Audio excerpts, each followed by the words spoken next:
네, 이번 시간에는 문화 공공외교에 대해서 학생과 함께 대담을 이끌어 보도록 하겠습니다. 학생 한 분 모셨습니다. 안녕하세요. 예, 안녕하세요. 인하대학교 박민혁입니다. 네, 궁금한 사항을 한번 질문을 해주시죠. 예, 우선 우리나라 문화 공공외교를 통해 어떤 특정한 변화를 이끌어낸 사례가 있는지 궁금합니다. 네, 아주 많습니다. 그러니까 문화 공공외교 사업을 통해서 한국의 문화를 알리게 되고 그것이 계기가 돼서 많은 성과가 나타나는 거죠. 가령 이제 한국어 관련 다양한 퀴즈 대회를 열면은 이 한국어를 학습하는 사람들이 늘지 않겠습니까? 또 말하기 대회 같은 것도 동일하고요. 심지어는 한국어 시험 같은 경우도 그렇습니다. 그래서 최근에는 일본어보다 한국어를 전공하고 강의 수업을 듣는 학생들이 훨씬 많아지고 있습니다. 많은 나라에서. 그런데 프랑스의 파리 7대학 같은 경우는 대표적인 사례입니다. 지금 수업에 학생들이 너무 많아서 분반을 하고 있고 교수 요원들을 모집하고 있는 실정이거든요. 그리고 이제 튀니지라든지 이런 나라들도 사실 어떻게 보면 한국에 와보지도 않았는데도 불구하고 한국어를 공부를 하고 있는 사람들이 많아가지고 통역을 해주는 사람들이 있는 것이죠. 그러니까 어떻게 보면 이렇게 문화공공외교로 인해서 한국에 대한 친밀도가 높아지게 되다 보니까 여러 가지의 성과들이 나타난다 할 수가 있겠습니다. 혹시 그 인터넷의 발달로 인해 어떻게 커뮤니케이션이 활발해진 측면도 있지만 그만큼 잘못된 정보의 유통도 우려됩니다. 우리나라는 이에 대해 어떻게 대처하고 있는지 궁금합니다. 네, 잘못된 정보, 어떻게 보면은 가짜 뉴스도 많지 않습니까?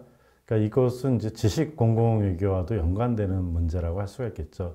그러니까 잘못된 정보가 우리 한국에 대한 잘못된 것, 이것을 고치는 것이 이제 우리가 지식 공공외교의 내용이라고 할 수 있는데, 이 중국은 지금 별도의 댓글 부대를 만들어서 운영을 하고 있어요. 그렇지만 우리는 그렇게 하고 있지는 않고요. 민간 차원에서 이제 다양하게 대응을 하고 있습니다. 일부는 이제 굉장히 국뽕이라고 그럴까요? 국가 중심적으로 하는 데도 있지만은 대부분은 잘못된 정보를 정정하려고 하는 그러한 것들이라고 할 수 있겠고요. 물론 이제 문화 산업 쪽에서 한류랑 관련돼서 이것을 체계적으로 대응을 하려고 하는 노력도 있습니다.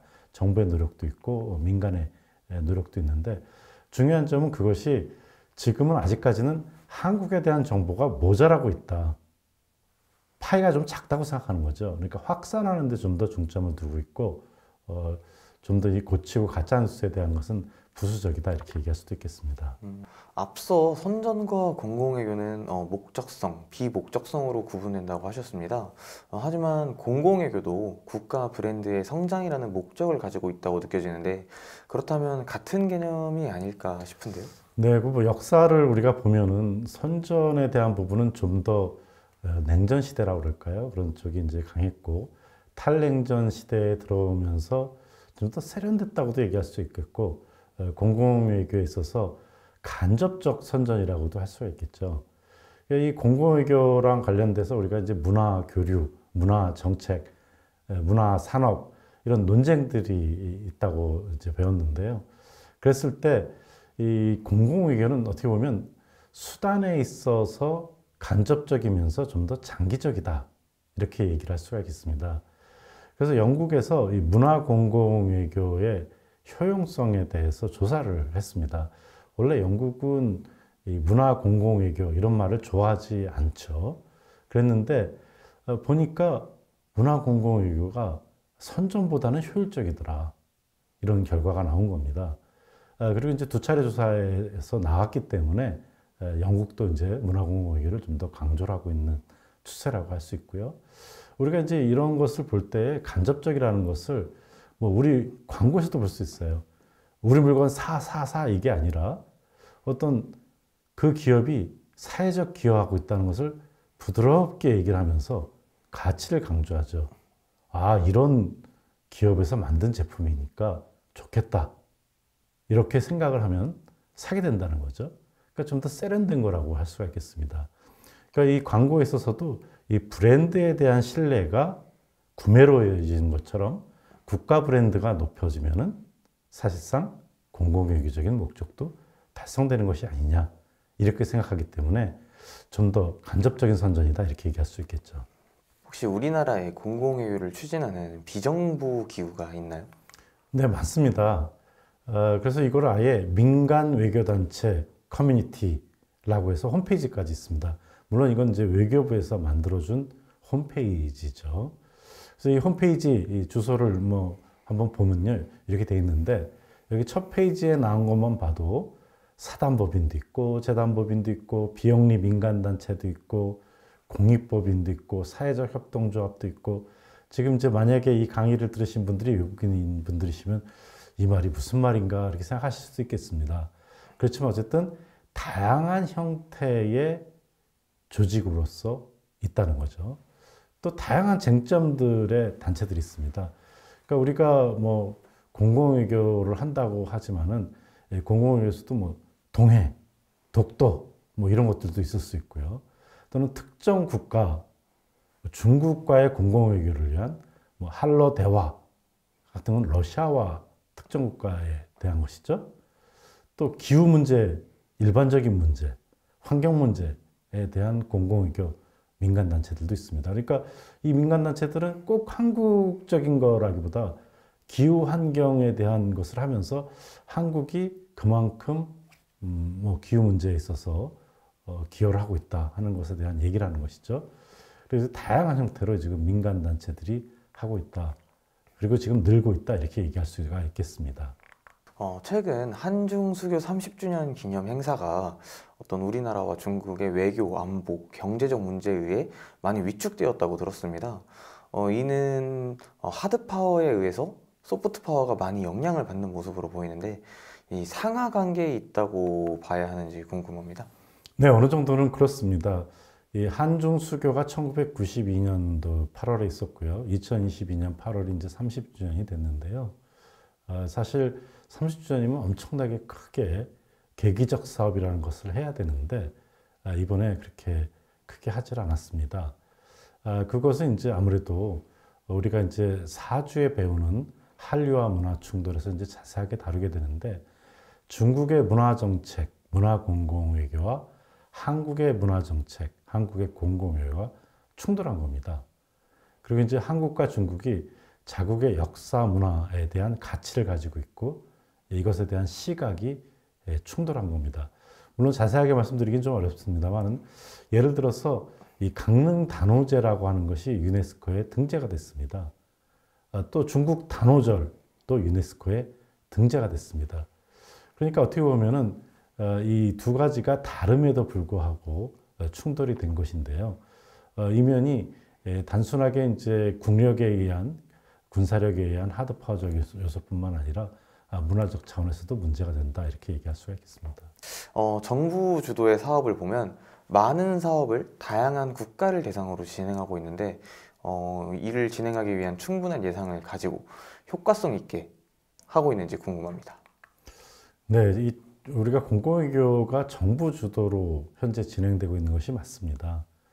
그런데 이제 공공외교 도입된 것이 그렇게 오래지가 않았죠. 그래서 이제 공공외교를 추진하는 데 있어서 정부가 외교부가 이제 공공외교 기본 계획이라는 것을 수립해서 운영하고 있는데요. 1차 공공외교 기본 계획이 있었고 2차 공공외교 기본 계획이 2023년부터 시작이 됩니다. 그런데 이제 2023년부터 시작되는 2차 공공외교 기본 계획에서는 좀 더 다양한 파트너십을 모색한다 이렇게 얘기를 하고 있거든요. 그러니까 어떻게 보면 정부가 하는 것을 쓰는 예산이 그렇게 많지 않을 수도 있다 하는 거죠. 파트너십을 통해서 다양한 파트너십에 있는 그런 파트너들의 예산도 같이 들어갔으면 하는 것이라고 생각이 됩니다. 그러니까 가령 원조와 관련돼서 코이카 예산을 한번 생각해 보면은 이 코이카가 이제 개발 원조를 할 때 처음에는 예산이 굉장히 적었습니다. 저는 지금은 국가 전체 예산에 있어서 굉장히 비중이 높아졌습니다. 마찬가지로 이제 공공외교도 지금 뭐 일본이라든지 중국 이런 나라들에 비해서 굉장히 적죠. 그렇지만은 중요성이 얘기가 되면서 점차 증가할 것으로 예상이 되고 또 사업의 범위도 넓어질 것이기 때문에 지금은 아직까지는 뭐 부족합니다만은 점차 증가할 거다 이렇게 생각합니다. 생각해보니 최근 우리나라 컨텐츠 중 오징어 게임이 엄청난 성공을 거두었는데 어느 정도의 성공을 달성해서 이렇게 큰 주목을 받는지 궁금합니다. 그래서 어떻게 보면 나보다 더 잘할 것 같아요. 오징어 게임의 성공. 혹시 봤는지 모르겠습니다. 오징어 게임. 재밌게 봤습니다. 이 통계를 제가 그래서 찾아봤어요. 한번. 그랬더니 2021년 10월 기준으로 1억 1천만 명이 봤다고 합니다. 그리고 미국 같은 경우로 본다면 2022년 9월 기준으로 미국인 10명 중 6명이 봤다. 어떻게 보면 성인이 거의 다 본 거 아닐까요? 그럼 이제 오징어 게임을 봤으면은 거기서 한국이라는 나라에 대해서 어떤 식으로건 인식을 하겠죠. 뭐 각각 개인들은 다 다르겠습니다만은 여러분 미국인들에게 있어서 한국 오징어 게임 이것에 해당되는 부수적 효과들, 산업적 효과들도 크다고 할 수가 있겠습니다. 이 달고나 내가 어렸을 때 이제 많이 유행했던 건데 이것이 복고풍이라고 그럴까요? 열풍이 불었잖아요. 또 한국의 다양한 풍습들, 먹거리 등이 또 소개가 됐어요. 뭐 이 꼭 오징어 게임뿐만 아니라 다른 한국 드라마라든지 영화에서 나와서 이제 치킨 같은 거 굉장히 또 짜파구리, 라면, 김. 그래서 김만으로도 매출이 엄청 올라서 수출이 대단했습니다. 그러니까 어떻게 보면 이게 한국에 대한 인지 효과가 산업이랑 연결돼서 나타나는 것이니까 굉장한 확산이라고 할 수 있고 오징어 게임 2부가 만들어진다면 또 다른 것이 되지 않을까라는 생각을 합니다. 이번 시간 학습한 내용을 정리해 봅시다. 미국의 선전, 문화 외교를 공공외교의 틀에서 새롭게 해석했습니다. 9.11 테러 이후 미국에 대한 가치, 인식을 다른 방식으로 생각했습니다. 문화 공공외교는 문화 외교를 공공외교적으로 해석한 것이나 내용은 다릅니다. 문화 외교를 공공외교에서 생각하는 것이 유의미합니다. 한국의 문화 공공외교 목적은 선지 문화 국가로서의 매력을 확산하고 풍부한 문화 자산을 활용한 호감도를 증진시키며 쌍방향 문화 교류를 통한 소통을 강화하는 것입니다. 문화 공공외교의 사례들에는 한국 주간 행사, K-팝, 한국어, 한식, 예술 공연, 영화, 스포츠 등이 있습니다. 특정한 나라에 맞는 문화 공공외교, 협업하는 문화 공공외교로 발전하는 중입니다. 유네스코는 문화유산의 등재, 보전, 창의의 역할을 합니다. 유네스코 교육은 문화 간 화합을 위한 프로그램을 통해 한국의 국가적 위상을 높이는 문화 공공외교를 추진합니다.